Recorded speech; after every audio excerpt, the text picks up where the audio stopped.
Well, good morning, everybody. Happy Sunday morning. It's a happy morning around here.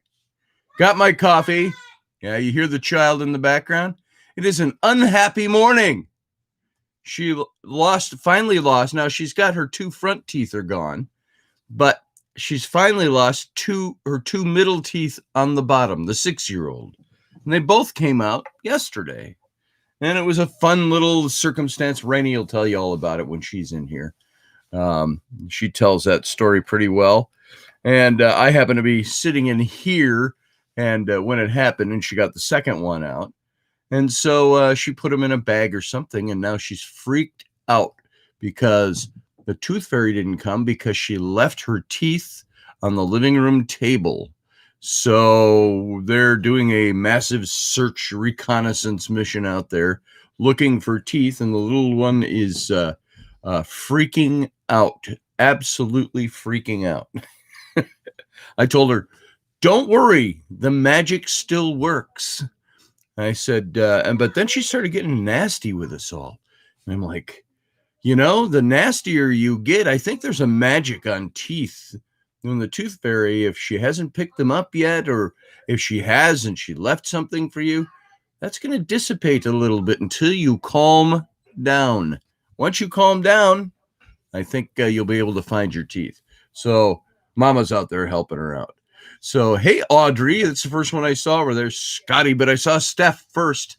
How you doing, Steph? I know you're here. So who's Mr. Minksy? Is that Matt Finn? Matt Finn, Master Finn, good to see you this morning. And Kelly Bolt, good to see you. And let's see who all is here. My brain is actually awake. So Kevin Miller, good to see you, brother. Bookworm 88. Glad that you're here. And Roger Rabbit, good to see you as well this morning. And boy, look at this. We've had, with this now Sunday show, we've had coffee together 4 days in a row. How about that? And Saturday, we don't usually do anything. And so we stuck a coffee hour in there. So here, let me give you a toast. George Washington and I do toast you. Let me have my very first sip of coffee this morning. So I came downstairs today, and I had run out of coffee.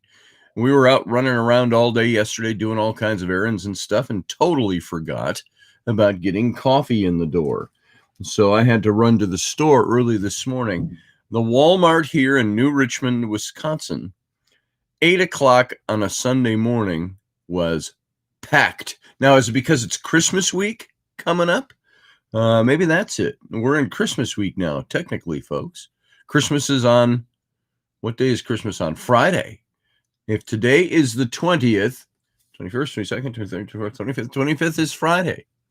So, did you also know that for the first time ever, I do believe, Donald Trump, our president, he signed an executive order ordering that Christmas Eve, the 24th, shall also be a federal holiday. Wow. Now, if somebody doesn't go on and undo that, so there's no remnant of the Trump presidency whatsoever, that means that kids going to school, you're usually out before Christmas Eve. It used to be, we had to go to Christmas or to school all the way up until Christmas Eve day, or you had to work Christmas Eve day. Mail always came on Christmas Eve day. Now it's going to be a federal holiday.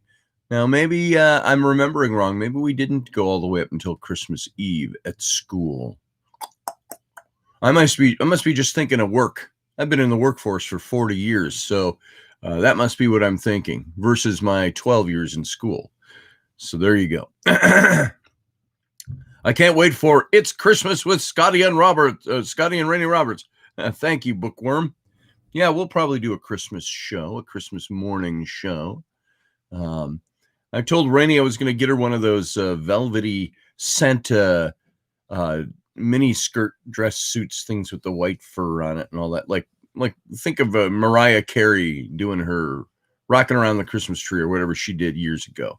that kind of thing. And so the kids were even with me until I mentioned the word sexy. And then it was all like, ew, oh, ew. So, yeah, we'll see what we can do for Rainy for a great Mrs. Claus. Now, we've talked about this for several years.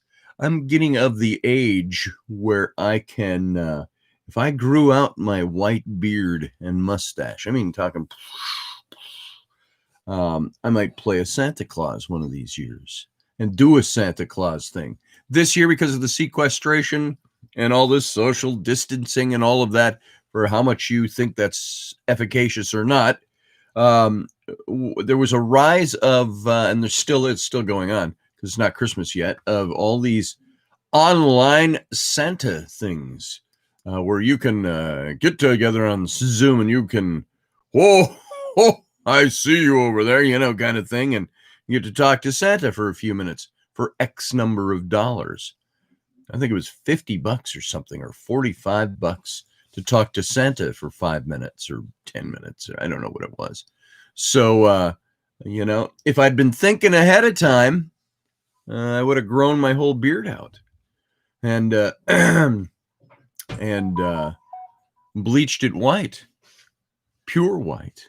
And we could have done a little sequestration pandemic Santa. But anyway, if I do a Santa, he's going to be cool. Ain't going to be no cheap store rented Santa suit. We're going to do some, Rainey made these fantastic costumes for us for the Renaissance. I'll probably put her to work to make a great costume for me. And I'm thinking kind of a medieval steampunk looking Santa, I think would be fantastic. And combinations of different movies you've seen and things like that. So look who's here. Looking bright-eyed. Oh, it's so bright-eyed. Good morning. And bushy-tailed. So I'm going to get my chair. Everybody's looking forward to Mrs. Claus on Christmas Day. Oh, doesn't take far to get from Santa to Jabba the Hutt. Solo. I wish I could do that. So you got room there? I guess. Good enough. You don't have to deal with my nappy feet today. I've got shoes and socks on. Yay. Good morning. George says, coffee good. Yay.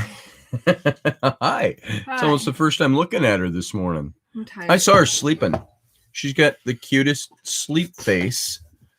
She was turned toward me in the bed, and I'm laying there, and I look over at her, and she's got her face is all nothing like that, and I'm like, wow,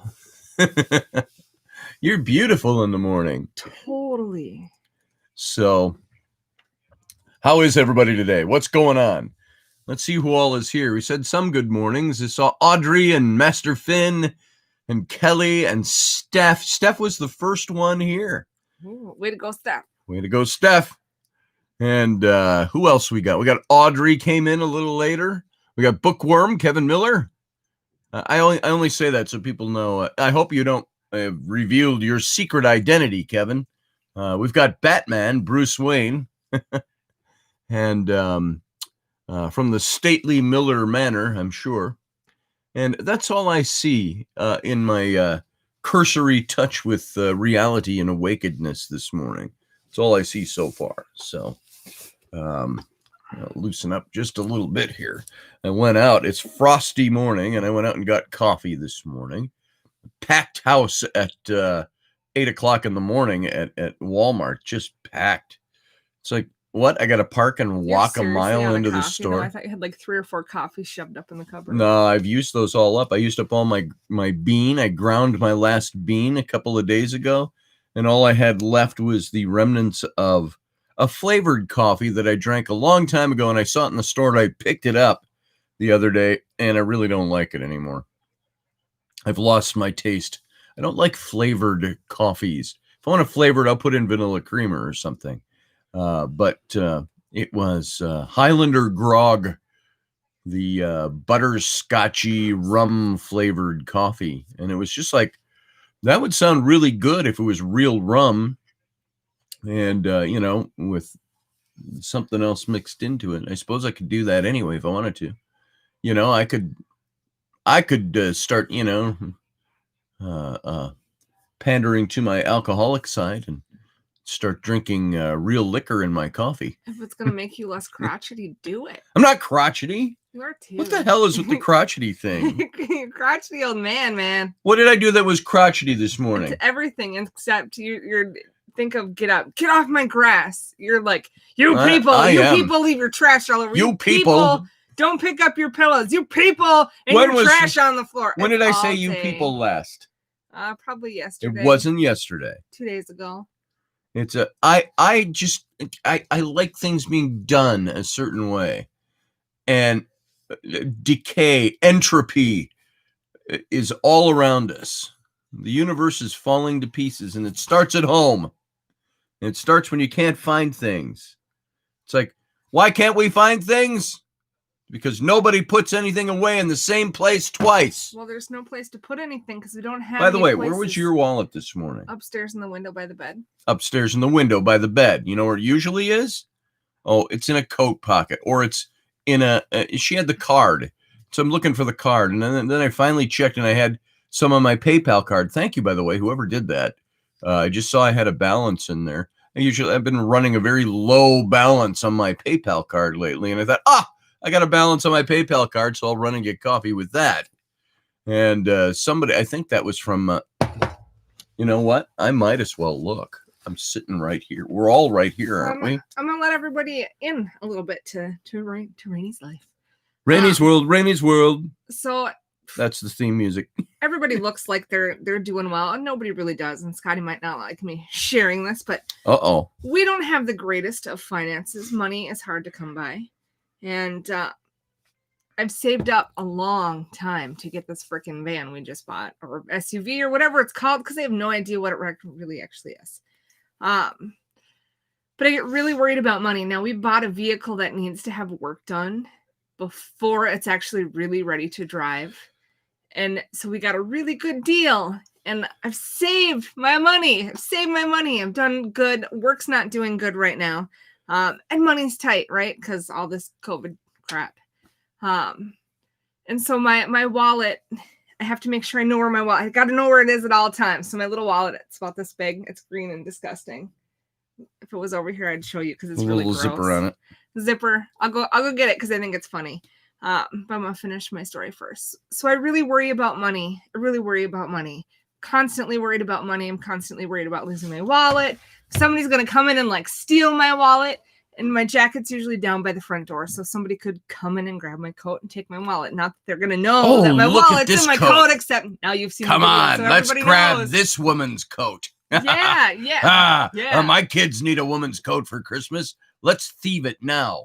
So a little bit of what we had left over that wasn't spent on the vehicle was in my wallet. So my instinct was to take my wallet upstairs. So I knew exactly where my wallet was. So I would sleep okay, not worrying if it's going to fall out, if it's going to get lost, if someone's going to break in, if a fire is going to happen, whatever. I knew right where my wallet was and where all my cash is. So I kept it.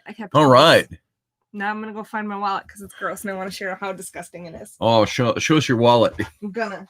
All right, everybody. Stand by. Raini's going to reveal her wallet. She's going to show you her wallet. Her dirty wallet. Her dirty wallet.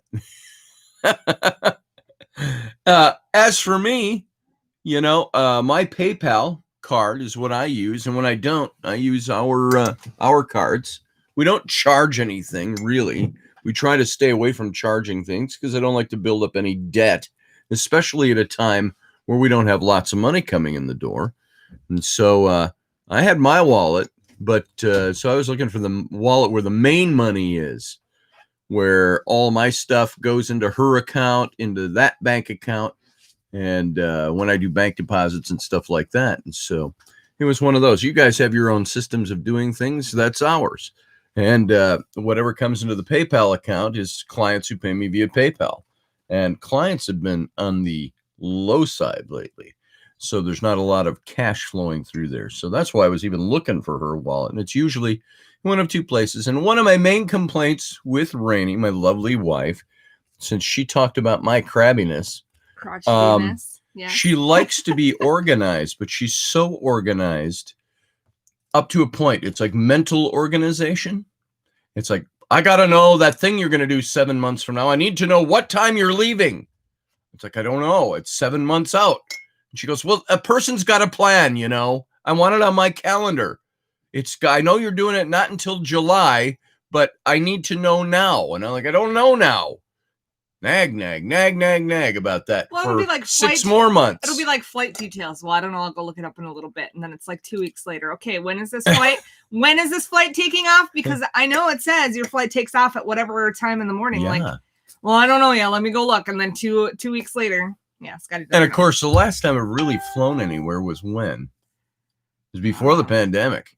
I haven't flown since the whole pandemic thing started. Florida, the last one. Florida, yeah, it was a year ago in October. This has been a year ago, October. That was when we were filming the Bermuda Triangle TV show thing. And so I was down there. But, the reveal. Here's my dirty wallet. Oh, look That's at that. a dirty wallet. So gross. There's probably COVID on this wallet. I like to use hand sanitizer after handling Rainey's wallet. And my little zipper thing came off, so I got my mask. I ripped it off with my old mask. I told the kids, we're getting Mom for Christmas from them. Their little gifts. We're gonna go find a nice, cool wallet for Mom. It's got my business card pocket right there. We should get you one of those that are like a book kind of long and like a. It's got to fit in my pocket. Carry it. It's got to fit in my pocket, or I won't carry it. Oh, it's got to fit in your pocket. This fits in my pocket. Let's see, okay. Fits in my pocket. Okay, show us your pocket. Fits in my pocket. There it is. And fits in her pocket. And I actually went out with Flynn the other day, and he said something too about getting a wallet. And I'm like, well, let's just look. So maybe Mom can point you in the direction of what Mom would like. And see, it fits.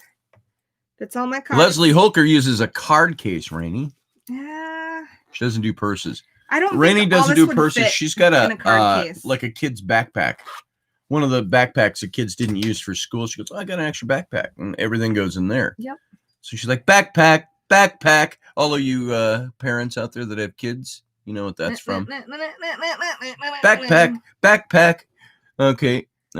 She needs a little bigger one. I think so. See, now my wallet is pretty I have a zipper pocket here that I put my wallet in. I found a pair of pants that I like that fits me really well. It's the Wrangler, and it's got zipper cargo pockets. So I bought like 8 pairs of them in different colors, and that's what I wear for pants anymore. But yeah, and I got a bunch of them on clearance. Typical wallet, like that. I got my business cards and Rainey's business cards. My passport is in there. A couple of pieces of paper. I've got a zipper pocket for, there's all my cash. Look at that. That wasn't even planned. Whoa, you got $1. Stay away from it. She's gonna nick it. I'll steal it like you stole my quarters. But it's got a zipper pocket in there, and I just zipper that in my pocket. I have more than you. I got 5 in my pocket. Yes, you do. Well, I gotta wait. Hold it. Oh, did you steal that off my desk? I have a 10. I took that out because of the child caterwauling about losing her tooth, and I thought, I got a 5 or something in my wallet. Oh my God. I got a 10 and a 1. Some of the lines she freaking said? They were hilarious. Oh, some of her things. I can't find my tooth. It was crazy listening to her. It was like the tooth fairy didn't take it. Because I said maybe the tooth fairy took it. Oh my God! I wish we had cameras in the house because it was hilarious. And she was just scream at the top of her lungs. And she had just gotten up and she's naked. She got no clothes on. And she's got all that big hair, and it's all hanging down in her face, like, from the movie The Ring, She looks like a ghoul. And she's leaning on a chair in the living room with her little butt sticking out. I can't find my teeth. Somebody took my teeth. The tooth fairy didn't take them. I said, maybe the tooth fairy took them. And she left you some money somewhere. And then I said, well, you know, Tooth Fairy's magic. Maybe she hears you screaming at your mom and dad, and she made your money vanish until you calm down. And that didn't really work. No, she didn't do that. You want to know where that bag of teeth was?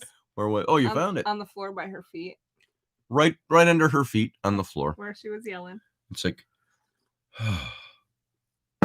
she's the wild one of all the kids. Mm-hmm. You know, Rowan's mouthy. She's going to be a mouthy teenager. She's 9 and, you know, wants to wear bustiers and high heels. And it's like, no, you're not going to wear bustiers and high heels. She wants short skirts too. Short skirts. I'm going to wear this short skirt. And midriff. Everything has she to be comes tight. Down and everything's got to be tight. And now, mind you, she's 9. She's not developed yet. And she's got a shirt on that she's tied in a little knot here. And so she's midriff from like here down. You see the belly button and all that. And she comes down. She's like, come on here. I'm like, I'm ready for school. And it's like, no, you're not ready for school. You're going to go untie that knot and put up. Oh, but that's what Ariana Grande wears. And I'm like, I don't give a crap what Ariana Grande wears. So Ariana Grande is like 25 or 30 and making $1 million a year. I said, when you do that at age 25, you can wear midriff shirts, but not as long as you're under my roof. The dad thing comes out. You say that, but I remember Abby and Bryn going to school in shorts. Yeah, Matt. And you let them. Let them. I even said something. I was like, holy, you're not letting them wear those shorts to school. What's the style? That was me? Yeah, that was you. Oh, my daughters when they were 14, 15. Mm-hmm. But my daughters, at least, they would come to I'd be sitting at my desk in the morning. And I had my desk in the breezeway of the house, and it was all open to the kitchen and a big picture window to the living room. And their stairway going downstairs to their bedrooms was right in front of my desk, literally on the other side of the railing. And they'd come upstairs and they'd stand next to me and they go, is this okay to wear to school? And at least they asked me. And I'd look and I go, no. I don't, the shorts. Okay, so like, shorts. I'm going to measure from the crotch. They didn't down, wear right? the butt crack shorts, so the butt They were cheek close. shorts. They were about this much. They weren't in style yet. No, that was the style. 15 years ago? Yeah.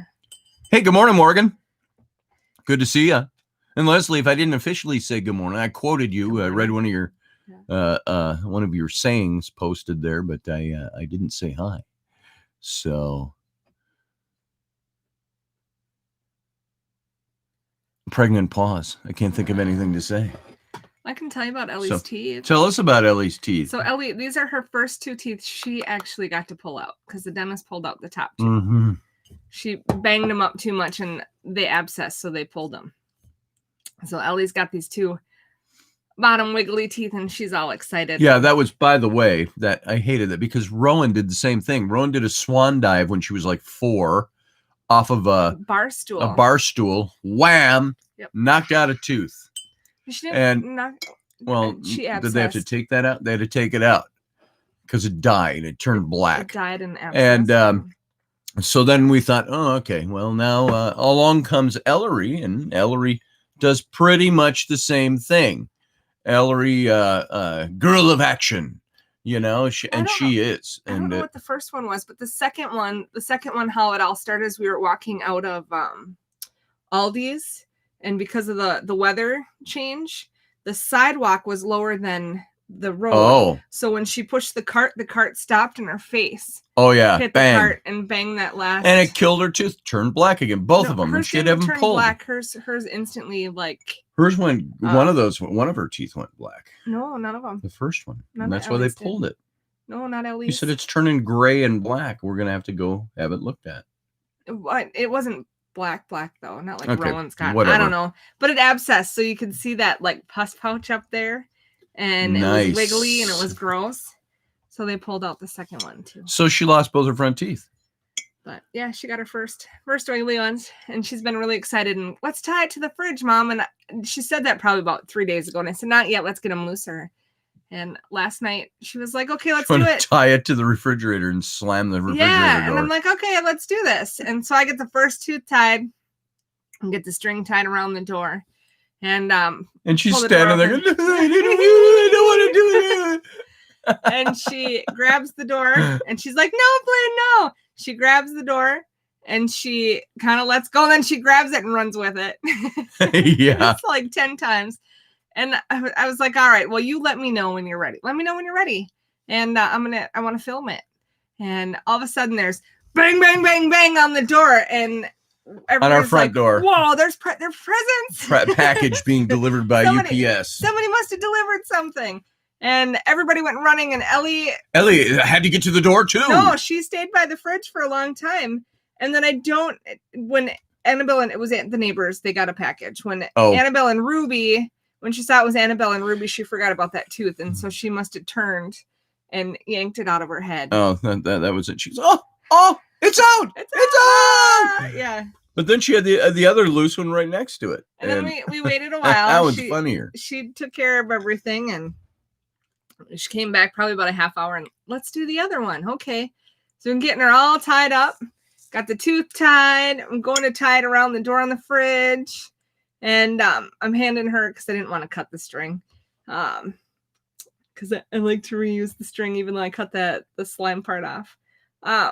Well, is that the string I threw out that was laying on the bathroom sink this morning? No, that's kind of red and white striped twirly. You better not have thrown that away. That's my. It's in the garbage can in the bathroom. It's still good. It's still good.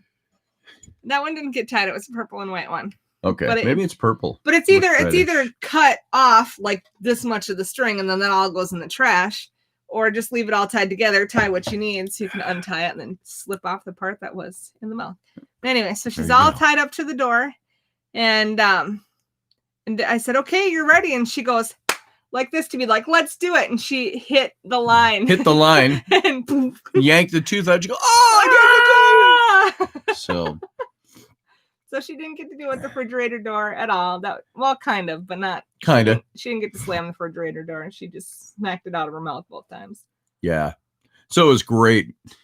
Steph says, growing up, my dance teacher would pull our teeth painlessly. She would put $5 on her desk and say, first feel of pain, I stop, and you get the $5. There was never any pain. She was amazing. Nice. It's amazing what a little incentive can do. Yeah. There's money involved. Oh, my kids are all about money now. Well, they don't. It's like, they'd only get the $5 if there was. No, I mean, they're all about money with everything now. It's kind of like, hey guys, need you to pick up your mess in the living room. How much you gonna pay me? Nothing. It's like nothing. This is like extortion. I protect you and feed you. You do the work. That you clean up your messes around the house. So yeah. Well, I paid Rowan she was supposed to sweep and mop the floor, and she didn't even sweep it. And didn't mop it. Matt. Dang kid. Matt's dad used a needle nose pliers. Pull out. You know what I did? This is maybe a little morbid, but I had that old, I'm missing 2 teeth on both sides of my upper jaw. Of my 2 are gone here and 2 are gone here. And they were pulled a little over a year ago. And I was going to have implants put in. It was too expensive. And our insurance only covered up to so much. And they would give me a bridge. And I said, I ain't wearing a bridge. I hate that. And so I said, I'll go without before I wear a bridge in my mouth. I'll just wait till I can put in the implants. And but in the course of those teeth falling apart, as gross as that sounds, I brushed my teeth and flossed regularly. But it was old.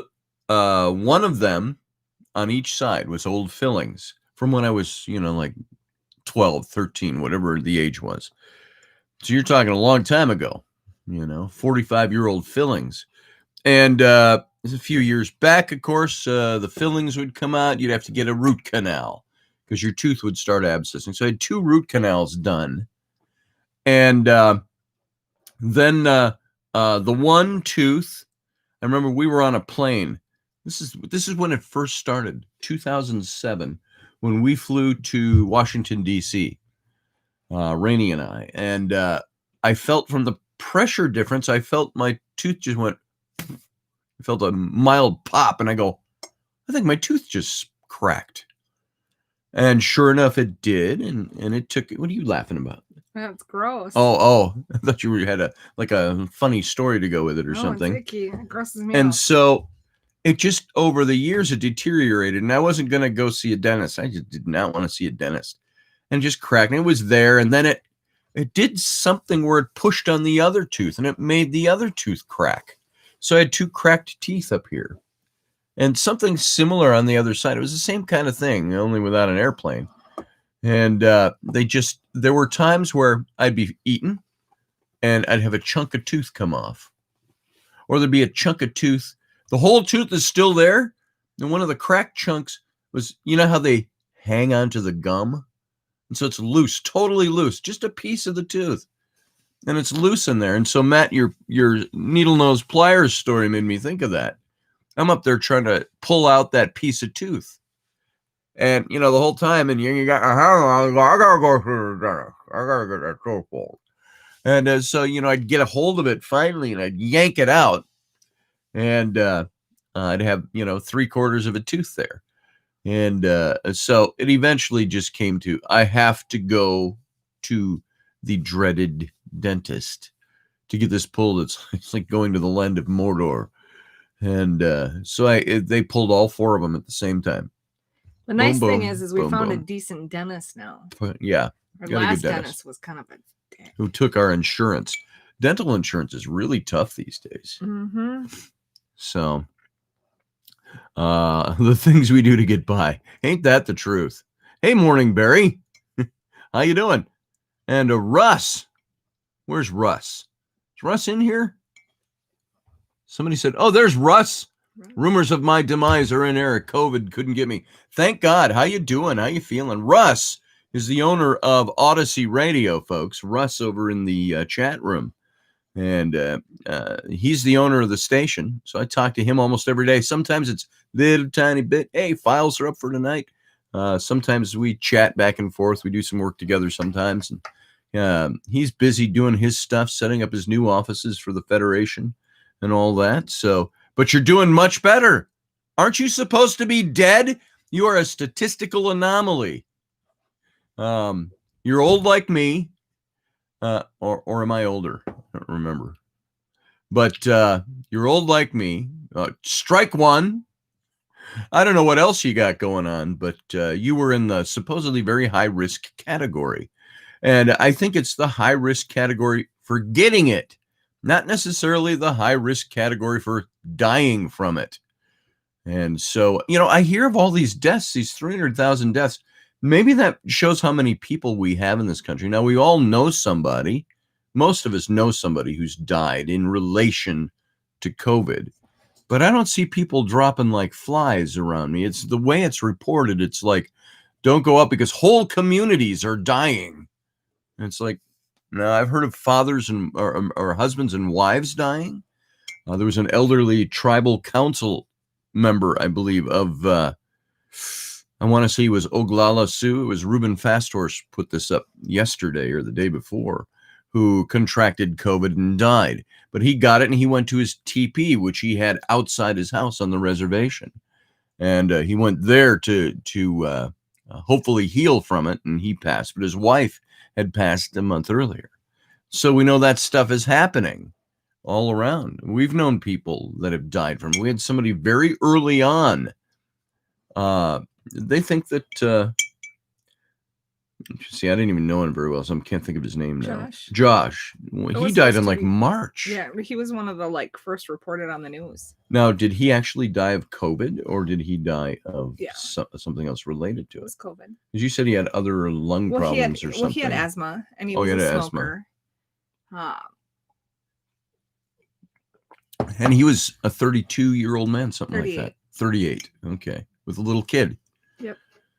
So, but he passed way back in March. It was like, whoa. That's when it hits close to home. And it was like, from the time he decided to go to the hospital was less than 24 hours when he passed. Yeah. He was dead in a day. Yeah. And so that's why I wondered, is this is this COVID? What is it? So some people have died from it, I know. Russ, I'm sorry to have used you to segue into that.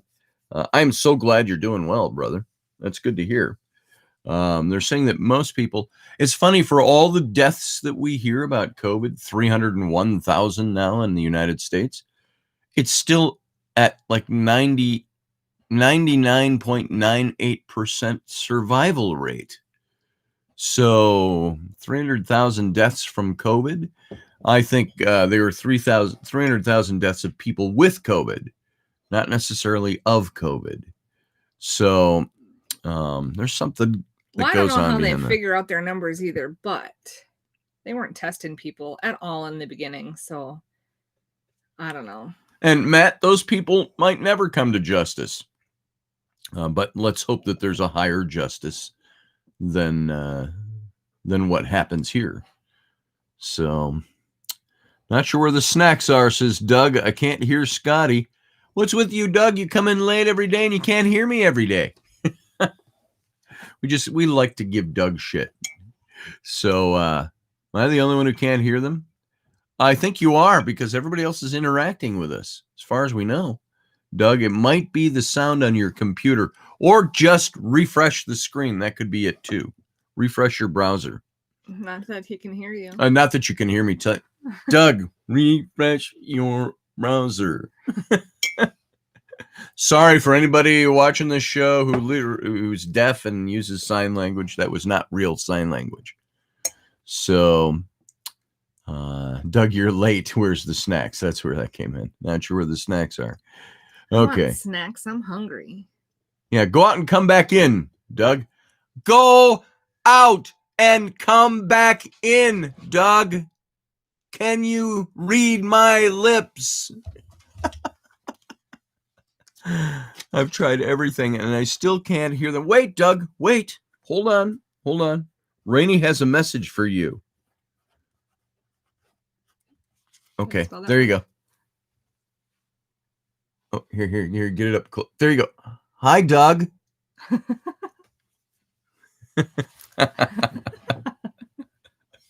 So, Scott Lowry must be in the room. Scott Allen. That wasn't real sign language. No, sorry. We used to use that mockingly, and it was good comedy until we've entered into the age of political correctness, so you can't mock anything anymore. We always used to be like, I'm Tommy, I can't hear you. Would you pick up a little hour, please? And of course, we're not making fun of like, you're a lesser person than I am. We're making fun of stuff. We made fun of people with Tourette's too. You know, and we did all kinds of stuff. Bob Saget. You ever see that guy? That's my favorite. Bob Saget. He had Tourette's, and see, his family made a ton of money off of his. Family made a huge amount of YouTube money off of videos of him a few years ago. Well, I don't know that they did, but they had to, because that was funny. Let's see. Delaney says, Doug, check your computer volume in YouTube. I'm hearing Scotty and Raini perfect. We're perfect this morning, according to Delaney. Totes, says my wife. So Leslie said, Jerry Seinfeld said he refuses to perform on college campuses because someone's always offended. Ain't that the truth? And, I once heard John Cleese. I mentioned this once before, I think, a long time ago, but John Cleese from Monty Python fame, Brit, nearly headless Nick in the Harry Potter's movies. He's the ghost and nearly headless Nick, for those of you who don't remember Monty Python, too young. And he was in an interview and they were talking about all the political correctness. And he says, comedy is about, making fun of everybody. We made fun of everyone. You always make, except the Mexicans. He said, you can't, everybody's fair game, but you can't make fun of the Mexicans. Now, that was a few years ago, maybe 10 years ago. And he was making a point that, it cycles around. Back then it was, you can't make fun of Mexicans. But maybe there's somebody else now. So I don't know what comedian it Barry was. said he sent me a song for Christmas. I got that song, Barry. Uh-oh. I don't think I responded to it yet. But I did watch it. But I was doing something else and I had it playing and I go, oh, that's what that is. So thank you, Barry. Merry Christmas. What kind of song? What kind of song had to is do this? with boobs. So there, your Hey, secret's out of the boobs. bag, Barry. Boobs. And Barry was showing me his man boobs to music. Merry Christmas, Scotty.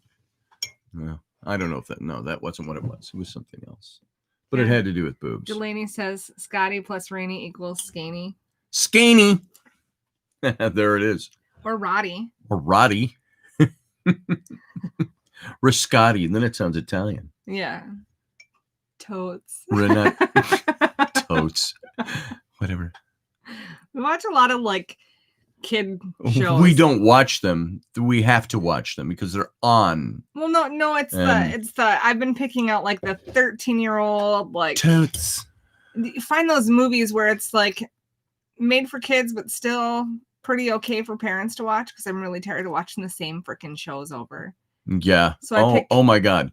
No, Liv and Maddie. No, Liv and Maddie. At least it's a cute show. Watching Victorious again. Oh God. Some of these shows that they do. Now, Liv and Maddie, Sam pretty good. And Cat. It's Dove Cameron.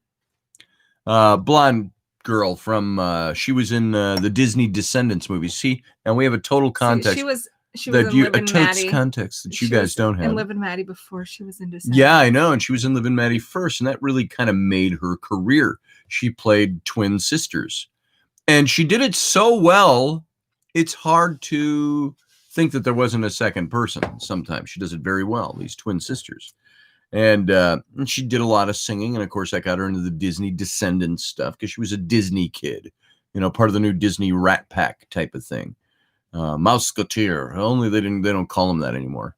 I can imagine kids nowadays don't want to be called Mouseketeers. I'm not a Mouseketeer. I'm a Disney kid. Yeah. And but Disney or Nickelodeon. Yeah. One or the other. So she but that show plays. And it's okay. It was a great show. The first 100 times I either heard it or watched it walking through the room or something. Kids will turn it on. They're playing out there and they got the TV going and it's Liv and Maddie again. No. Oh. I'm so tired of that song. I didn't even know that one. It's the Froyo song. The Froyo it's annoying. Song. Probably heard it 100 times. You have. I just know that the title song to that. We're better in stereo.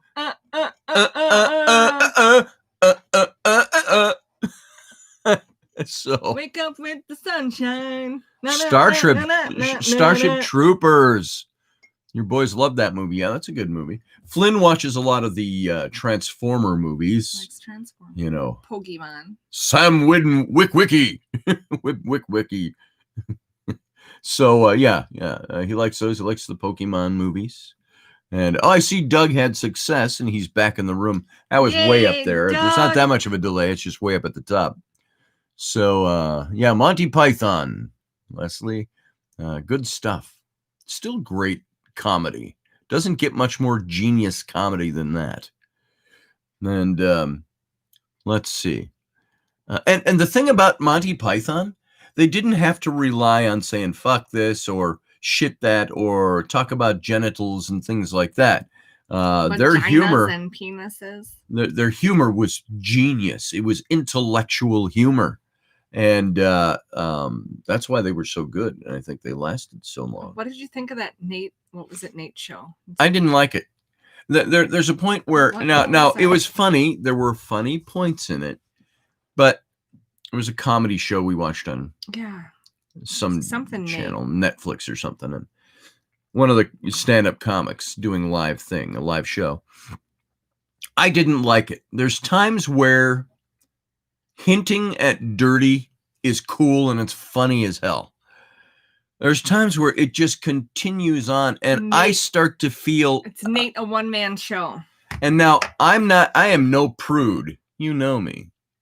But I'll sit and watch something. Sometimes I just get kind of like, this is distasteful. It can be funny in the right mood. If I was drunk and watching that, I'd be laughing my butt off.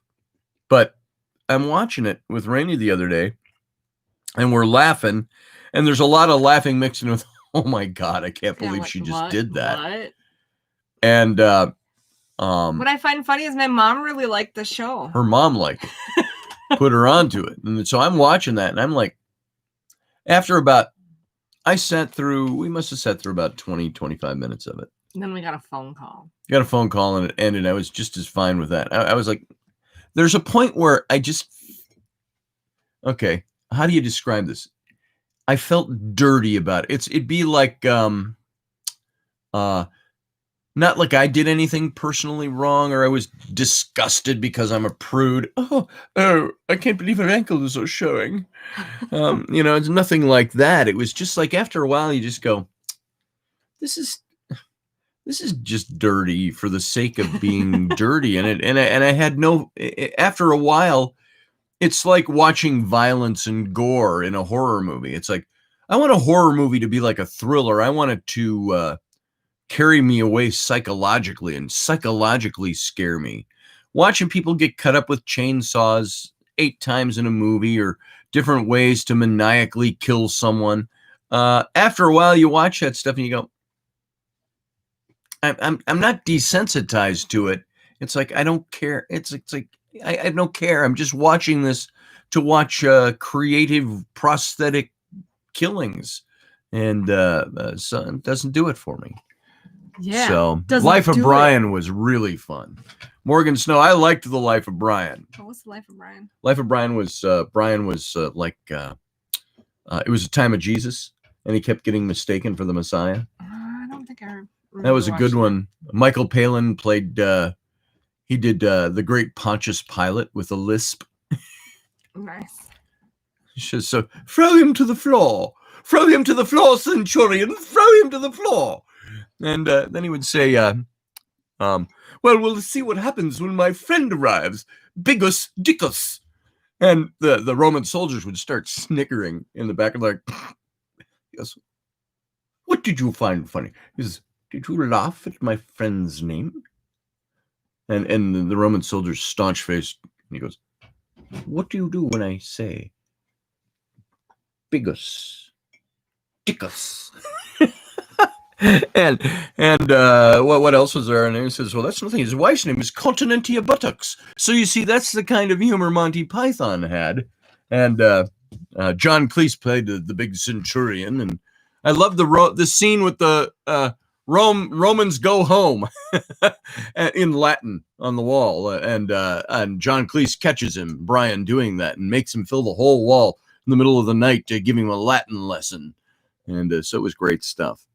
So anyway, there's lots of great stuff. Always look on the bright side of life. Remember that song? Yep. Life's a piece of shit. Do you when remember, you think of it. Do you remember WAP? WAP. WAP. No. I watched it once. It's on the fringe of my mind. Well, here Doug said, I was called a racist because I got pissed by Baby It's Cold Outside, was taken off the radio, and I don't know if it's WAP or WAP from Nicki Minaj. Yeah. That's a nasty song. It's a really nasty song. It's a nastier when it's got the video going. And I watched that, and it's like, I had to watch it. Okay, whatever. Nicki Minaj, in an isolated setting, you could be cute.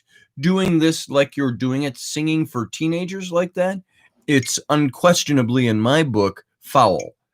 And yet, we can't play Baby It's Cold Outside. You're absolutely right, Doug. And because it's sexist. Well, it's okay, if you flaunt your vagina on a video and your boobs and all of that. But you put a penis up there and oh my God. Oh, yeah. So, what'd Leslie say? Somebody said, Leslie's so right. The world was a better place when people just went with comedy and could laugh. Yeah. People don't laugh enough. I agree, Leslie. I agree. Now, it's like, I remember we've been desensitized a bit because in comedy, now, again, I'm no prude. I'm no wallflower. I'm no dainty, delicate flower. And the word fuck comes out of my mouth pretty often. But I was saying to my son, my 11-year-old son, we're riding in the car to school the other day.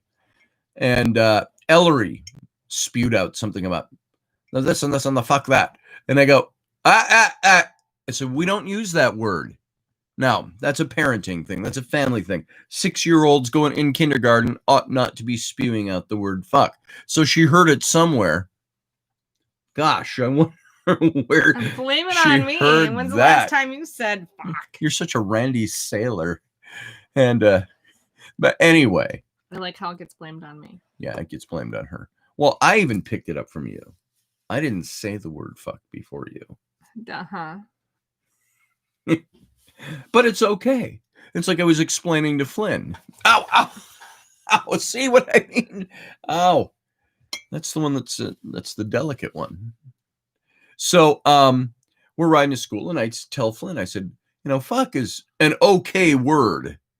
I said, it's a foul word, but it's okay when you use it right. I said, when you're pissed off and you say fuck and fucking and fuck you and motherfucker and all of those things, you know what? That's foul. When you're pissed off and you're angry. If I look at you motherfucker, and I'm so yelling at you. So it was okay for Ellie because she wasn't yelling fuck just to yell it. Well, she was yelling it to have fun. Yelling it to have fun. So no, it wasn't okay for a 6-year-old. As I explained to Flynn, you have to be of a certain age. I said, and the word fuck, I said, it's a fun word. It's a funny word. I said, when I use it, I like to use it for comedy. And but there are times I spew it out because it's the word on the tip of my tongue and I'm pissed off about something. Will you fucking shut up? You fucking dope. Now, I'm sorry for all of you here that have delicate ears. Shut the fuck up. I've told that to my wife before. Oh, whoo. And when that one hits home and you've done something wrong, she shuts the fuck up. She turns silent and walks away. Fine, I'll shut the fuck up. And I won't talk to you for the next 5 years. You'll see how that goes. You want sex again sometime this year? I'll see. I might be shutting the fuck up. So, for a long time. For a long time. And, the best chastity belt in the world, tell your wife to fuck off. Fuck off and shut the fuck up. So I'm sorry if there are delicate ears and you don't like hearing that. I hope you don't have children around. I know Susie Q, when she's in here, I don't think she's here this morning. Sometimes her granddaughter is there. And, I don't say the word because this is not a family show. It's just not a show that I would always have. Kids would be bored to death with this show. There are some shows we do that they don't get bored of. This is a time for parents and grownups. We gather on Sunday morning. We talk about stuff. And so it's like the word fuck. I told you all this story before, maybe a year ago. We had a seminary professor that once said, did you know that the word fuck is in the Bible? No. And everybody's like shocked. Can't believe he's saying the word fuck out loud. How can we as adults listen to another adult say the word F-U-C-K in a discussion about the word F-U-C-K, the F word, the Effenheimer? We can't possibly say the word. Saying the word embodies it. It gives it life. Can't say the word when you're discussing whether or not you can say the word. Well, what word? The F word. What F word? Family? No, the other F word. The one with the C-K at the end. I don't know, the F-U-C-K word? You spelled it. That's almost as bad as saying it. Well, goddamn it, just say the word fuck. Oh, you can't say goddamn either. That's taking the Lord's name in vain. No, it isn't if you know your scripture and your theology and you can parse language. You know that that's not what that means. So it leads into all that BS. That's bullshit for those of you who don't know what BS is. And so, but he said the word fuck is in the Bible. It's the Hebrew word that's pronounced shegal. And that's as close as you can get in the vernacular Hebrew to the word fuck. And it's where the prophet, I think it was Isaiah, it might have been Jeremiah, might have been Ezekiel, one of those three, was saying, talking to Israel in a dissertation to Israel in their fallen state of grace from God, saying, Israel, you are like a whore that shigals against the wall in the alley. So in other words, he's saying, Israel, you treat God like you're the whore who goes out and fucks somebody in the alley against the wall. And that's exactly what God was saying. And so, well, the prophet saying that God is saying this to Israel. And so the point being made by the old seminary professor was, and so God uses the word fuck. So fuck is probably okay. You can use that in your sermons on Sunday. And, he knows you can't because you're going to offend people just because of the sound of the word, the vowels coming out of your mouth, the language, which we're talking about Monday through Friday. We're still in this series on holy language, the basis of language, the universal part of language. And so having said all that, fuck, it's not a bad word to say. But I don't use it all the time because it's considered to be crass. It's a crass word. It's a crass vernacular word. Now I'll use it with my friends and stuff. We're sitting around and going, fuck this, fuck that, fuck him, fuck, fucker. And there's all different ways you can use the word. And now you're falling silent like, I can't believe he's talking about the word. You're making fuck. me tired. Really?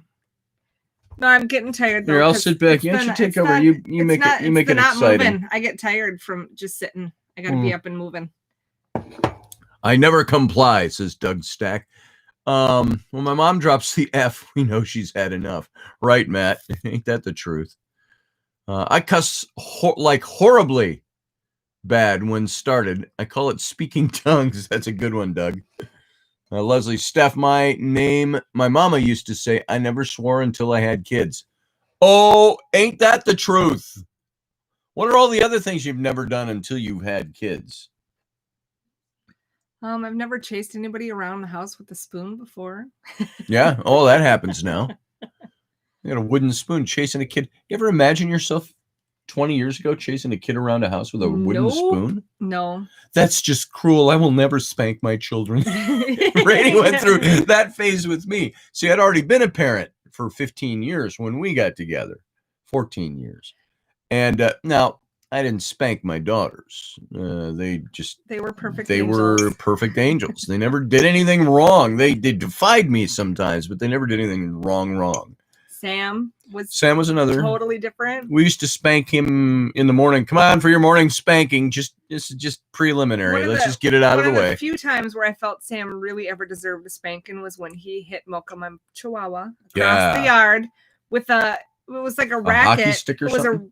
Like a badminton racket, but it was shaped like a baseball bat, so it was long. Oh yeah. And he smacked her, and she went flying across the yard, and he got his butt. She was a tiny little Chihuahua, like a pound. Yeah, like little body, maybe about that big. Raini about tore him to pieces. Yeah, and I didn't spank him, but Scotty did, and that was like okay, I'm down for that spanking. Like, give me that racket. I want to show you what that's really used for. And so. So, I didn't spank a lot. No, he got spanked but he got spanked. He was naughty a lot. That kid was naughty a lot. So, hey, April, good to see you. We love you too. Hello. Good morning. Good to see you. Ruben, Fast Horse. How? Leslie, join me in the class today, 12 Eastern. Ruben, throw up a link for everybody, please. Right here in the chat room if you're still sitting there. Good to see you, brother. Misu, little brother. And good morning. So good morning, says Raini. And so I don't know exactly where I was going with why I mentioned the spanking kids, thing. Yeah, because we were chasing kids. I never dreamed I would chase a kid around the house with a spoon. I didn't either. Hihani washte. So Ruben, throw your link up here if it fits. Or tell people where they can go, the website they can go and click on the link. Is it TB Builders or something like that .com? I don't want to throw people off. Chie, and thanks. Chie is big brother. Misu is little brother. He calls me Chie. I call him Misu. And that's in Lakota. Like Morningwood. Love you too, Ruben. Good to see you, brother. We got to talk, by the way, this week. You and I got to get together and talk a little bit and spend a little time. So, not right now, though, because we're doing this. So, you know what? This is Raini's favorite part of the show. I'm going to go warm up my coffee. I'm going to get some more coffee. Do you need any more? What are you drinking? You're drinking hot water. Tea. I was drinking tea. Just fill my cup. I can get out of here. It's tighter in here than it looks. With hot water. All right, hot water. And snacks. Bring snacks. I'm hungry. I'll find snacks. There's crackers here. No, I'm not There's eating. some Reese's peanut butter cups right there. With tea bags. My Reese's peanut butter cups have been tea bagged. Where's crack? Yeah. It's too close. You can talk about the word fuck. I don't want to talk about the word fuck. I'm going to go get coffee and tea. Hurry up. I don't want to talk at all.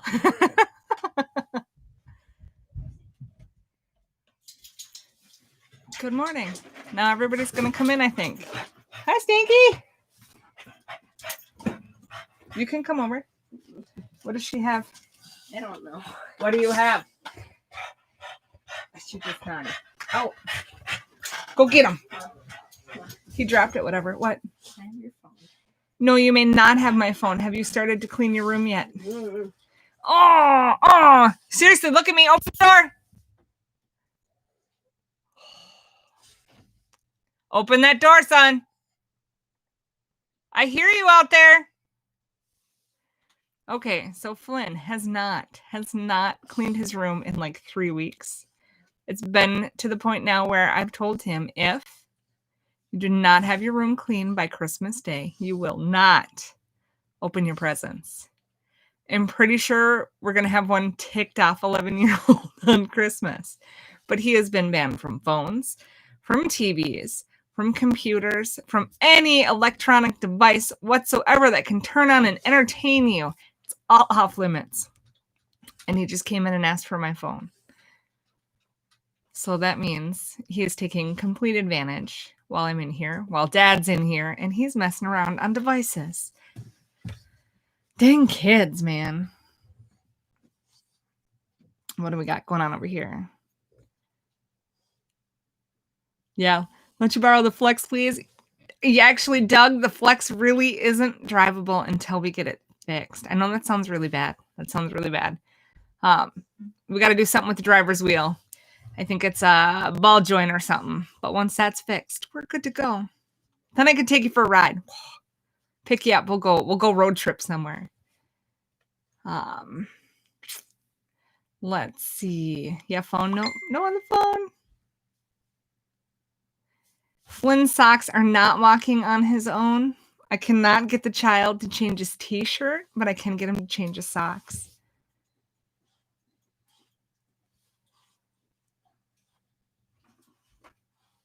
Yeah, holy stubbornness. Jeez. Scotty, come save me. I got nothing. This is why I don't have my own show. Yeah. Does everybody have their shopping done? Even grocery shopping? I've heard it's pretty bad out there. We went to Hobby Lobby yesterday because we had to drive an hour to pick up this vehicle. And walking in Hobby Lobby, there was not 6-foot space between every person in Hobby Lobby. It was crazy. Oh, you can just turn that off. It's Ruben Fast Horse Ruben! calling. Answer it. Answer it. Well, I don't know how to answer it. You go sideways or up or down. It's not sideways. working. Just swipe it. It's not working. Here, I'll do it. Take your tea. Well, I didn't want actual tea. Answer. I just wanted hot water. Hey, What Ruben. do we got? Ginger? Hey, bro. Yeah. Doing a radio show here. I know. I just want to get on board and talk to you. I'm going to start my class at 12. All right. It's been a long ass time, so. Yeah. Here, folks, you maybe Doing can the see a kids. miniature of the Ruben right there as he's talking to us. Hey, Raini. Hey, good morning. Good morning. I just wanted to show you what it looks like here in New York. Oh, you got snow? Wow. Oh, God. We got like 12 inches. Whoa. And see, now that's flip-flop. That's usually what it's like here. So why can't I Yeah, I see know. this in the full screen here? I'm in Minnesota or Wisconsin. Here, hold on. Let me show people. There you go. I'm a four-season guy. You know, I used to live in Australia with Ash. Right. 12 years, for 12 years, and it didn't feel right. It would be like 110 right. degrees putting up a Christmas tree. Yeah. It's summer down there. Hold it more like At that. Christmas Your time. Your sound comes out that end. But anyway, I love your show. It's kind of a non-show, but it's we just sit here and talk. No, that's great. You know, fuck you. Yeah, yeah. Fuck off, Ruben. The word fuck. No, it's good. It's good. It's all good. Thank you, brother. Oh, I love you so much. I missed you. And the girls. Miss you too, brother. Do you ever get to talk to them? No, I haven't. I just want you should just call them up on Skype or on Facebook Messenger someday. Give them a call and talk to them. My Sounds kids good. do it all the time unannounced. Sounds good. Yeah, I will. It'd be great. See if they remember the Lakota words I taught them. Oh yeah, they were great. That it was something like just clean it up for me. Let's see, what was the word? It was They had a bully. They had a bully, and you gave them some words. Hookshale, Tata Hookshale. Retarded boy. Retarded boy. Hey, retarded boy. Tata Hookshale. You can use that word, folks. Yeah. Crazy. Mm-hmm. Nuts. Asshole. Could be. You know, Yeah. you can take. You can ask 10 native Lakota people 10 for a word, and they're going to give you 10 different answers. Nice. Yeah, it's crazy. So, but it's good to see you guys live and well. Good to see you too. This time and age, you know. Yeah. I still want to have a. You know, I don't smoke anymore. I haven't smoked for 3 years, but I would still love to have a cigar with you. Hey, I've got cigars. I've got a humidor full of cigars, but scotch. We'll do that when we get together. Let's have some scotch and cigars. We got to figure out the next time you're here or we're up there. I want to go to I want to go back to Ticonderoga, and folks, you know what? We got to do a trip up to Ticonderoga, which that's like a half an hour away from you, isn't it? Yeah. And if you look on my site, Facebook, I just posted somebody that filmed me. Yes. And dancing and doing that, and I'll wear that outfit. I wear a top hat now, and the long, 1876 when the Sioux Indians went to Washington to Ulysses S. Grant, and I portray as a one-act man reenactment of Eli S. Parker. Oh yes, we talked about him a couple of months back with our series on the Bury My Heart at Wounded Knee, the Taking of the American West. We talked about Eli Parker, and so. And I never knew that Native Americans were in the Civil War. Yeah. But I did a thing at a Chautauqua, which is an organization of reenactors, and I portrayed Eli S. Parker and a guy named he was Cherokee from South Carolina, portrayed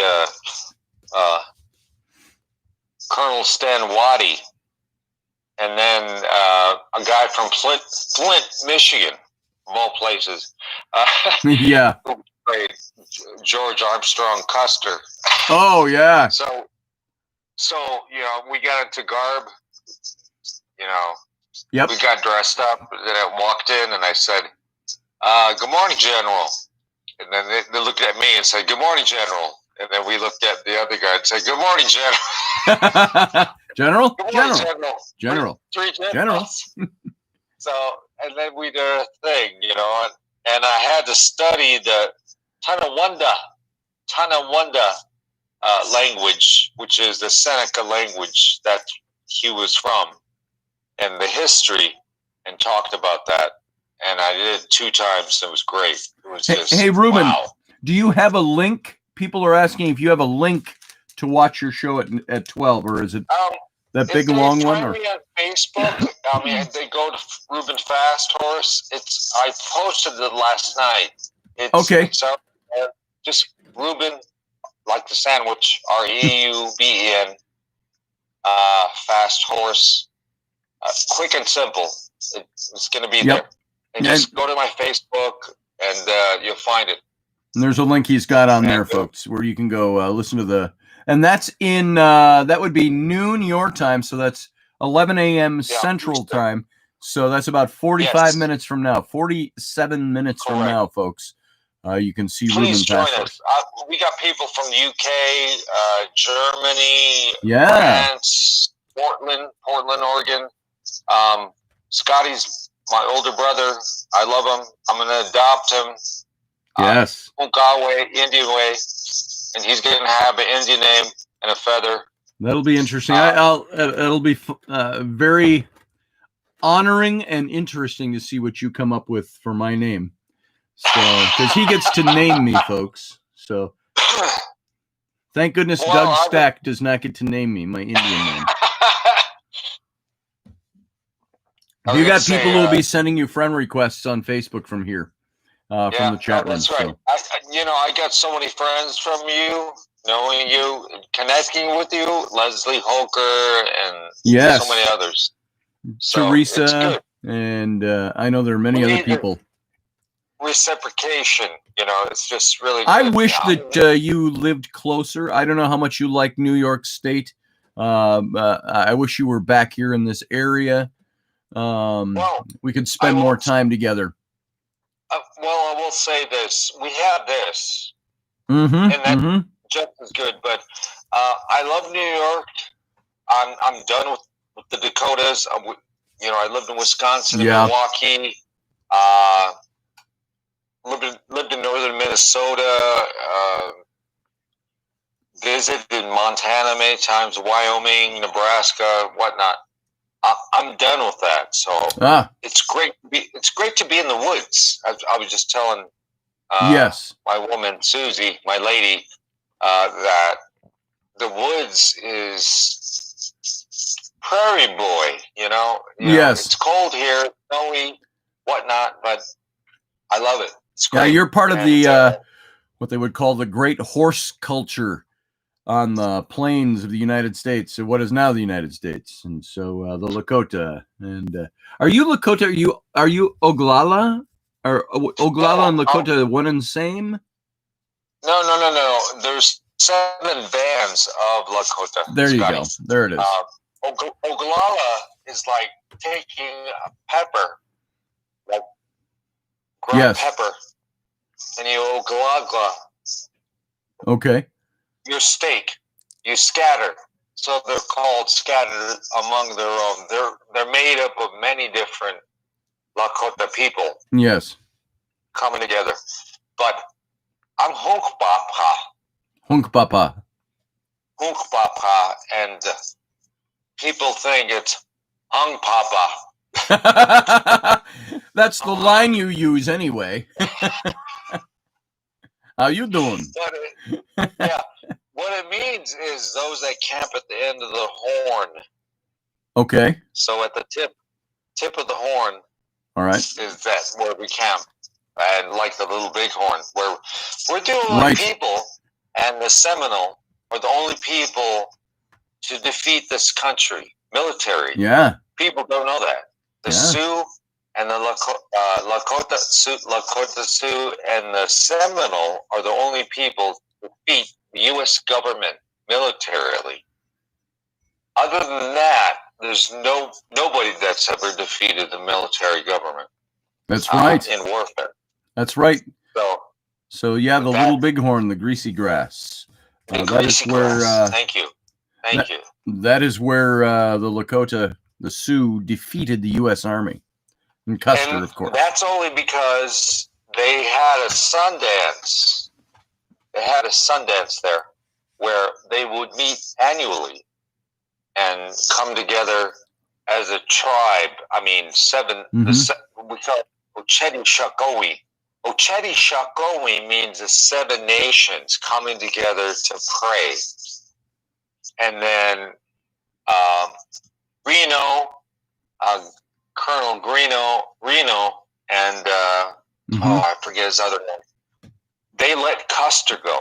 Yep. Custer, I'm just like 2 steps away from West Point here in New York, and he's a graduate. He's smart. Yes.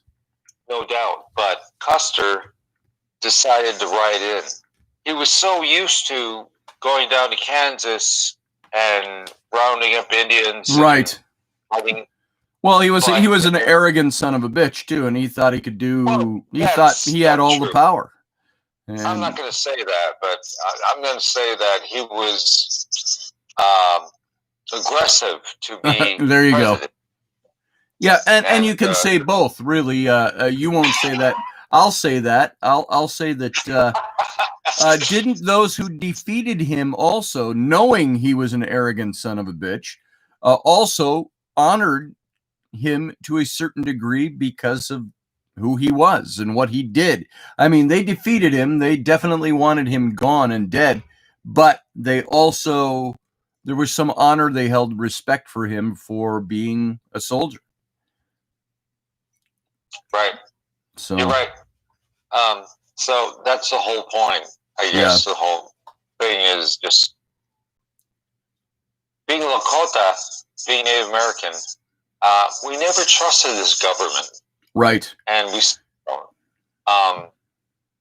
And my Jewish girlfriend, Susie, says it. I don't blame you. Oh, hold on. What the Nazis did to the Jewish people. I'm going to switch with and her family. So here, I'm saying switching seats here, Ruben. So somebody told me it's my turn to hold the phone. Thank you, April. Okay. Yeah, you're right. My wife was faltering there. So there we go. Try to get a good shot of you without all the reflections. There we are. I can't see you right now. You can't see me at all? No. I'm not tech savvy, so. Oh, okay. Well, maybe, is there a small window where you can see us? Or anything? I don't know. Well, that's okay. I'm holding, what I'm doing is I'm holding my phone up to the microphone and to the camera. See, I got the mic right here. And the camera on my computer. Oh, there's lights reflecting. And I got all kinds of reflection from the computer screen. So I'm trying to hold you in such a way where people can see you without my face ghost imaged over yours, which was kind of a neat effect for a second there. But there you go. So there you are. And there we go. There you go. If you can see you. I see you. I see you as well. So, and my fingers. And see, it's all the reflective. There's Rainy. Yeah. Hey. Rainy. Hey, Rainy. So, Ruben, so people will come over and join your language class today. And I need to have you back on the show, doing a live show with me. And maybe we'll do that sometime this week. Let's see if we can get it figured out. And we'll connect. We'll do something that way. I love you, brother. Misu. And I love you, Tongchi, little sister, Rainy, and Chia. Tongchi. You gotta say Tongchi. Tongchi. Glottal stop. You gotta eat some greasy grease. So that's for Rainy, little sister? Yep, little sister. Okay.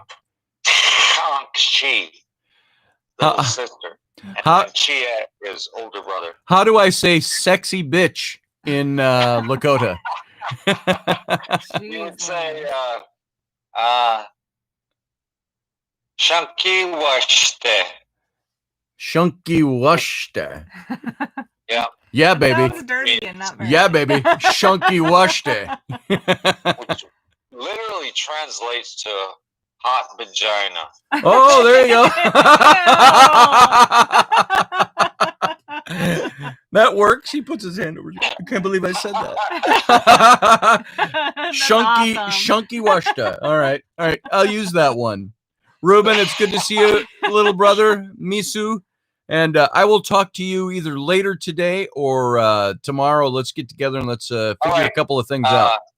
845-986-7913 is the best way to connect with me. Okay. On the phone.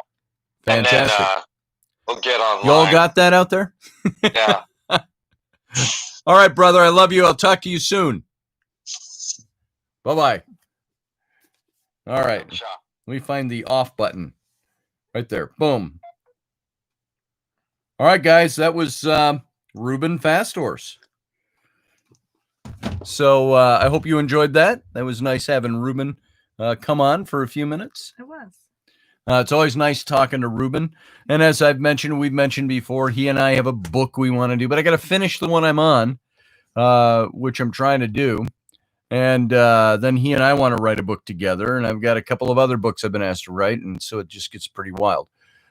If I could just sit and write all the time, I think I'd be more busy than I could handle. You need to take those pills. Those pills? Those pills. They might be like speed. These ones right there in my pocket. What are those?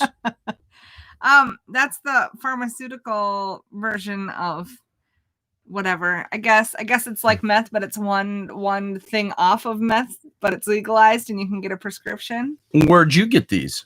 From a friend. There you go. Well, what does this do for me? It's supposed to help you settle and like focus. Like you take one or two. I think you probably just want to take one at a time. It's like she gave me gummy pot the other day and said, that's Viagra. It's a little blue pill. Take it. No, don't. Okay. No, don't take it. I don't know what it actually is. I just found it in my pocket. Are you serious? No, it's supposed to be those pills. What pills?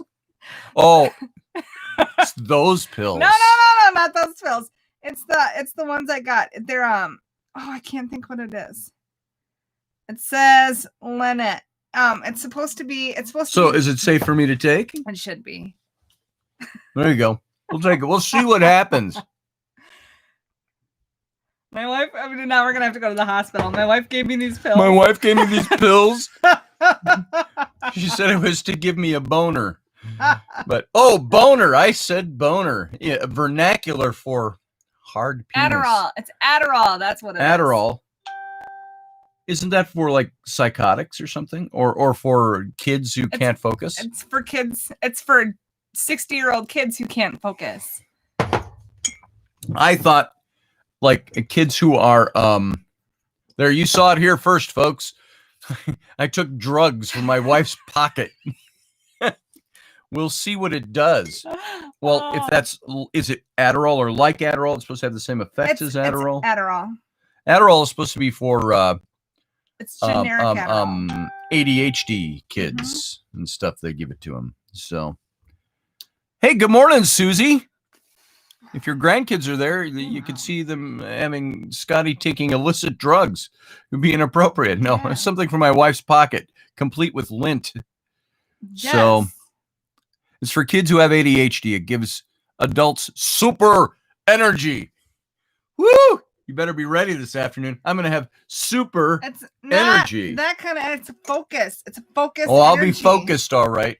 It's the legal version. Kachawashte. Whatever, however you said that. Jeez, wasn't that some great Lakota stuff? This is great talking to Ruben. It was. And I didn't want to interrupt, but Matt Finn had his daughter, Evelyn. If she's still there. Hi, Evelyn. I hope, Matt, we didn't get too off color there for your young daughter. Well, she probably didn't. If she's 4, she probably didn't stay very long. Just kind of popped in and. Barry said it's not good for the heart rate. No, it's not. So Adderall isn't good for my heart? You took it, though. What can I say? I took it. Well, Viagra is not supposed to be good for your heart rate either. We got this. So we'll watch his heart rate today. Watch my heart rate. So I'll just drink lots of water. Drink lots of water. Relax and breathe. You can go throw it up right now if you want. I'm not going to go throw anything up. I'll be fine. I have my, you know what I have to carry around ever since I had the heart surgery? I got to carry this around. You know how many of these I've run through the wash? That right there is, that's nitro, little nitro tablets. If I feel chest pains and stuff, I throw one under my tongue. And if it works, if the pain goes away, you know it's your heart. If the pain doesn't go away, it's probably not your heart. because this gives you kind of temporary expands all the blood vessels and all of that. And it's supposed to help with boners. With boners? Yeah. Oh, really? Yep. Really? I wonder what would happen if you take a whole bottle. It's supposed to increase your blood flow. It's supposed to open up all those. Open up all the blood vessels is what it does. Yep. So I've never used it for that. Want to try? So my wife's all about the drugs. You want to try? And see, and so I'm not, I will admit something in public here. It's not that it doesn't work. It's that it's not like it was when I was 19. So it's work sometimes because your age, I'm diabetic, blood flow, heart, blood flow, everything's blood flow. And so there are things you can do and things you can take, but you can't take normal things because it bothers your heart. So blah, blah, blah. So it's like I say to my doc, I said, Doc, you got something for me? I said, it works. It just doesn't work, like it used to work. And that's very disconcerting sometimes. And, there's times, and this is not off colored, and that's not meant to be off colored. It's meant to be talking authentically about stuff and trying to make it as fun as possible. Sometimes Raini will walk by me and I'm like, yeah, baby. And she goes, ooh, I can feel that. I'm like, yes, you can, but there's kids all over. I can't just throw her up on the kitchen countertop and go into the shag anymore. You can't do that anymore. There's too many kids around all the time. I can't kiss her on the neck without the kids. Ew. So it's the way it goes. So raining rainbows. Yeah. Says Susie. Doug Stack said your Lakota name is Frolicking with Rainbows. Frolicking with Rainbows. There it is. Not mine, I hope. Oh, Scotty Lakota. Oh, that is my Frolicking with Rainbows. There you go. There it is. I don't know what to make of that.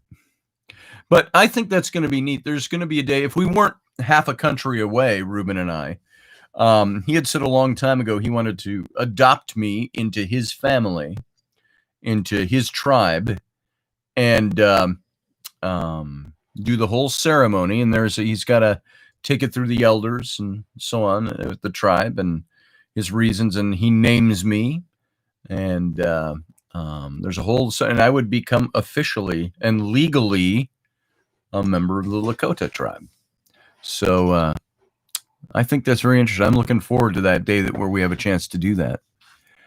And Barry says, sorry, I'm getting protective. That happens when I like people. Well, thank you, Barry. I missed what you said, unless it was what you said way back. That's okay. That's cool. I appreciate that.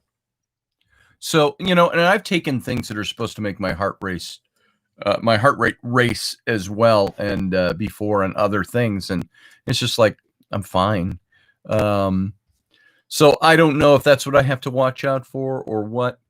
I do know, what's very interesting is that my heart has, and I mentioned this before, my docs told me when I had the heart attack 3 months ago, they told me, and again, it was like the original heart attack where I had the surgery. I didn't feel it.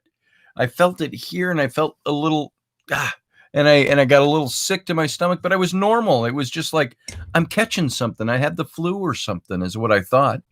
And, there was the clutching and falling to the floor. And I hope to God, because I say that so much, that doesn't end up happening to me someday. I don't want to go through that kind of an experience, but, I think I have a fairly high threshold for pain. And, so when that happened a few months ago, I can't remember when I was going to say. Oh, they told me that the other side of my heart, they had put a stent in at the same time as they did the graft on this side. And the stent, they said, now, that's what I went in for 3 months ago. The stent had closed up. It had got a blood clot in it. And they had to just, like I said, they ran a coat hanger up through my crotch and cleared the blood clot out, and as everything was flowing right again. But now what's interesting is they told me at this time I have another artery in my heart that was totally clogged, and has been for 4 years. And I didn't understand this from before, but my heart has grown new blood vessels around the clog and reconnected. And so the blood flows around that. And because it's got all these new blood vessels that are flowing. And I didn't know the heart could do that. And that's what they told me 3 months ago. So I've still got good blood flow up in there. Just to the rest of my body. I get cold easier. And you've probably noticed that. I get cold. We're watching TV and I'm like, I'm shivering. I need a blanket. Is that why old people, you see them always wearing shawls and coats and extra things? You know, it's July and they're wearing their parka because they're cold, because your body, you know, it's circulation. And I get it in my feet, I get it in my hands, even right now, ever so slightly tingly in my hands. But now you understand why I take like 10 scalding hot baths. Yeah. And so, you know, I'm okay. I'm not in perfect health, but I think I'm okay. My body's compensating for it. And I've had the tingly for 20 years in my hands. I used to think it was diabetic related because of blood flow. It's diabetic in heart. So I got all that fun stuff going on, but I'm okay. And I get cold a lot since the surgery. Yeah, Doug. Yeah, there's stuff. I get the whole water retention thing, you know. I was having a real problem about 6 months ago with my legs swelling up. Raini would look at me. I was standing in shorts. It was summertime. She goes, "Oh my God, you have no ankles." And my legs, my lower legs were just like shafts of meat. And I had no ankles. And so I went to my doc. I said, "Okay, what's going on with my," and he says, "You're retaining water that comes from your heart issue and all of that and blood flow." And so I had to start wearing the long socks, compression socks. And I don't all the time. But I notice I'll have some compression socks that go up to the knee. It's winter time now. You know, it's cold. I wear long pants, so I can wear long socks and I'm fine. And all that does is it compresses and it lets the blood flow better. And I don't get that retention. And then I'm like, well, I should be able to control that some other ways. I should not have to wear socks to control water retention in my legs. But it's all connected to heart stuff and blood flow and all of that. And so he said we could go in, you know, it's where they run a little thing down the artery in your leg and the veins and they strip them out on the inside and it allows more blood flow. I'm like, really? And he said it can be done. He says we do it all the time. He says, but I think if you just wear compression socks, you'll be fine.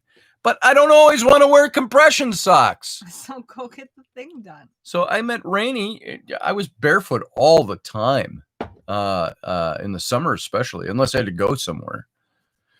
So blah, blah, blah. Enough about that. Rough seas make for a skilled captain and crew. That's right, Matt Finn. Take her out, Master Finn. Engage. Punch it. Hit it. So Beth Kirkham says, hey, Beth.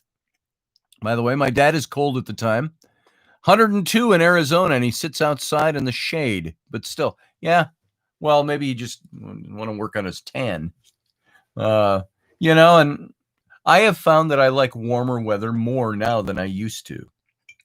This last summer, it really hit me, is that I'm growing to where I really don't like winter all that much. I don't like being cold anymore. And it used to be just the opposite. I didn't like being hot. I don't like hot and humid. I still don't like humid. I don't like my clothes sticking to my body. But if I can wear, pants with the cuffs rolled up at the bottom, barefoot, and a big white linen shirt untucked and open to the middle of my chest and roll up my sleeves and walk around and live my life that way, I think I could handle heat and humidity. So I think we got to move somewhere hot and humid. Not humid. Okay, just hot. Like, I could do Arizona. Let's do hot. I could do Arizona. Yeah, let's go to Nevada. Arizona. I'm okay with the desert. Yeah. I'd move to Egypt if I could. It's just backwater over there sometimes in the desert. How's Utah in the winter? Maybe we can go to Utah. Utah in the winter, it gets cold. It snows. Once in a while. Depends on where you are. If you're near Salt Lake City, it snows in Salt Lake City and Ogden. And see, just somewhere where it snows once in a while. It's close enough to drive to. See, that's where I was thinking New Mexico, high mountains of New Mexico. But all you have to contend with then, you don't have the ice and the snow in the winter, but you got snakes and scorpions. Yeah. So I don't have as big a problem with that. My wife, though, just knowing kids are running around, you got snakes and scorpions. It's like all kids die in Arizona. Yeah. Because there's snakes and scorpions in your yard. I don't And think they don't that's like the to wear case, shoes. So. And if they were going to put shoes on, there's no way they're going to look in their shoes. And there are no kids in Utah or in Arizona because the snakes and scorpions eat them all. Yep. That's the truth. So Louisiana, Louisiana's too damn humid. Yeah. I might be going down to Louisiana for 2-3 months to do some work down there, but after Christmas, I don't really want to, but I will if it works out. So sledding in your tennis shoes. Yep. It's the way we used to do. Plastic bags in your shoes to keep your feet wet from getting wet. We do with the kids. Yep. You step into a bread bag and step into your shoes. So you can wear any shoe you want as long as you got that plastic bag. That, or depending on like how often it's snowing and how much the kids want to go out. If they go out more than once in 24 hours, you gotta have the bags. That's right. I don't know of an actual decent pair of winter boots anywhere. Everything's always soaking wet. It's gross. I've got boots that are supposed to be good to like 30 below zero that I've lost somewhere. They're in the garage. I lost them when we moved. I should just buy a new pair, but we haven't broken down to do that yet. It's like all those types of things are things that we'll buy other things before we'll buy boots, But I'm thinking about it. I'd like to live in a warmer climate. I just want to make sure we're in a position where Rainy could travel home to see mom. We could fly her mom out here, out there, wherever, so she doesn't feel disconnected. But I want a farm though. And bread bags are magic. Yeah, desert's not really farm area, and I don't like humidity, so I really want a farm. I do like it up here. I do like the idea of getting some acreage up here. I like woods. Like what Ruben was talking about, the woods. He clicked right into something with me. I like the woods. I want to get some property again that's got some forest land on it.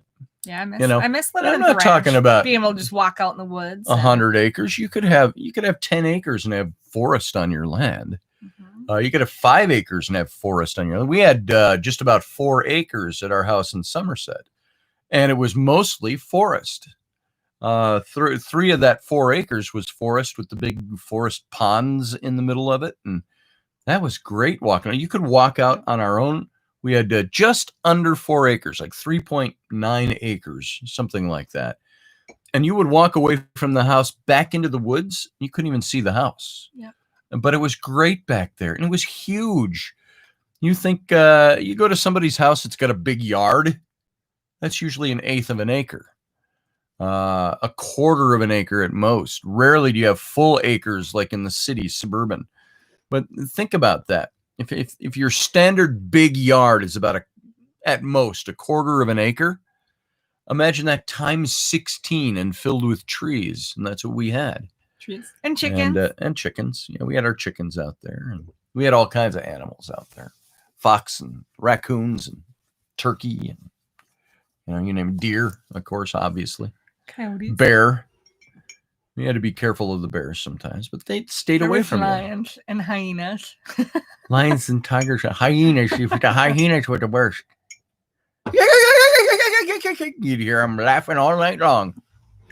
So, grew up fast, had to because of the hyenas. So, boar. Yeah, we don't have any boar up here. No wild boar. Where do you get wild boar? It's more down in the southern states, isn't it? Like Louisiana, Arkansas. So all of that stuff. So through the snow uphill both ways. That's right, Leslie. Damn it. We walked all the way back to our field. That was a hill far away from the house. Yeah. What are you looking for? So I liked our house with the forest. You better have clothes on when I come out of here. That was great. You go out and you go in the little clearings in the woods, and and it was really nice back there. I would have liked to have taken and not totally domesticated a part of it, but I wanted to take some of that forest land to to the if you're looking at the front of the house, to the right of the house there, it went down about a half an acre, and then it went back into the woods. I wanted to take some of that and clear some paths in there. I mean, do some nice paths and some nice landscaping around the paths, but keeping the rest of it just wild. So some landscape paths through the wild would have been very cool. Mm-hmm. And we'll do that as soon as we get back into another piece of land. Someday. So, get out of this tiny house. Yes. So no hunting season for them to just kill willy-nilly. There it is. Well, folks, we've been going for about an hour and 45 minutes. And I think we're going to start wrapping this up for today. Those of you who have, a couple of people asked if I'm going to do readings anymore, tarot readings. I'm going to make those something that are members only. So members only can come in and experience that. But first, put out some good energy for me. I've got to work out why YouTube is not working for my members only live streams. And it works for the recorded shows, but it's not working for the live stream. So I got to get that worked out and find out why that isn't working after all the tutorials I've gone through to make it work. I'm doing everything right so far. So there's something somewhere that's like so deep in the works that's totally related to something else on the way it works that you click. Oh, you got to go click that. You click that, and whoosh, all of a sudden everything's going to work right. That's probably what's going on. So I'll get it figured out this week. And that's about all on that. So, guys, if you aren't a member of this page, here's my little ad time. You got to sit through it for just a moment. Go and join. I don't know if there's a join button on this live stream. I think there is. If there's not, you can hit the join button. I think even in the description, I might have the button. You go to that. Well, I can't tell because I'm broadcasting. Yeah. But or you go out to my main page. There's a join button. Join it. You'll see 3 different levels of membership: $2, $5, $15 per month, and it's recurring payments that'll come out every month, and that just helps us continue to do this show, to make it something not just this show. This is Sunday morning. This is casual stuff. There's no research that goes into Sunday morning shows. But it's the Monday through Friday show, and all the stuff that we do and we talk about. If you like this show, go over and join. And Russ, welcome to the Intrepid membership. Thank you, Russ. Thanks for joining up. Russ. And Russ, kind of my boss at Odyssey Radio. And so, and Russ has the Federation. Russ, if you would put your link for the Federation in the chat room so people can go see what you do. That would be fantastic. So thank you, Russ. I appreciate that. Doug also says there's a $sign in the chat bar. There is a $sign. That's just for donating. You can hit the $sign. And what does it do if you hit that? Click. Oh, super stickers, super chat, close. Well, it's probably different because it's... I have no idea what that does. Who knows? Anyway.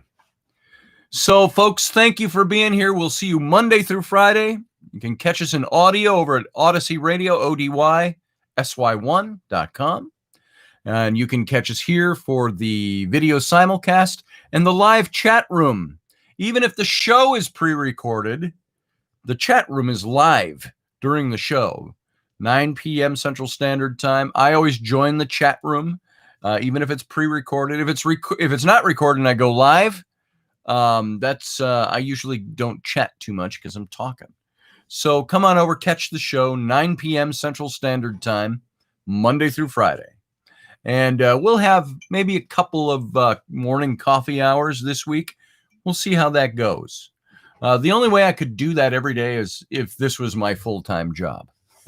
And so it's really hard to put that extra time in the mornings and keep it consistent when I've got other work I got to get done. So there you go. I hope that didn't sound too whiny. So, but yeah. There, thanks. I want to thank everybody for me. Hey, Scott Allen, thank you very much. Thank you for that. $10 from Scott Allen. I appreciate that. Thanks, brother. And thank you. I appreciate all of you. Love you all. Don't love you like you're my children or anything, or my wife. That's a different kind of love. I love you because I love you. You got lots of words. So what? Yeah. Yeah, you do. So what? So he loves you. He Or, loves oh, you. yeah? And he loves you. And Best he loves comeback you. ever. Oh, yeah? What? Oh, stop. I see. I can't do that to her because it's like, oh, that's sexual then if you do it to me because You it's have my. to ask. What do I have to do? You have to ask. She went, you have to ask. It's from I gotta- Nate yeah. the One Man Show. Oh my goodness, guys. Pardon me, serious. man. No, you may Touch not. your breast No, like you may that. not. No, you may not. All right, guys. You guys have a good Sunday. Yes. Have a good week. Yes. We'll see you back here. Leslie Holker, thank you very much. Yes, thank you. We appreciate that. Thank you. I don't know where that goes. I think that goes into Raini's account. I think my YouTube is set up to go into the main bank account, so Raini thanks you from the bottom of her heart. I take it all and I hide it in jars in the wall. It's good. She does. Jars in the wall. And that's so we can buy cars. Let's hope we can remember where all the jars are when we move out. That's right. So thank you very much profusely. I appreciate that. So that was fun. Picked a sticker to send. All right, Leslie. Thank you very much. That was very cool. That means a lot to me. Yeah. All right, guys. So you have a good day, and we'll see you here tomorrow night. And you got anything else you want to say? You want to say your No, goodbyes? just Say your goodbyes. thanks for listening to us. I appreciate it. Say your goodbyes, Mr. Bond. Bye. So bye. We'll see you all later. I'm going to end this stream. See ya. Have a fun day. Thanks for being here. Boom. Yeah.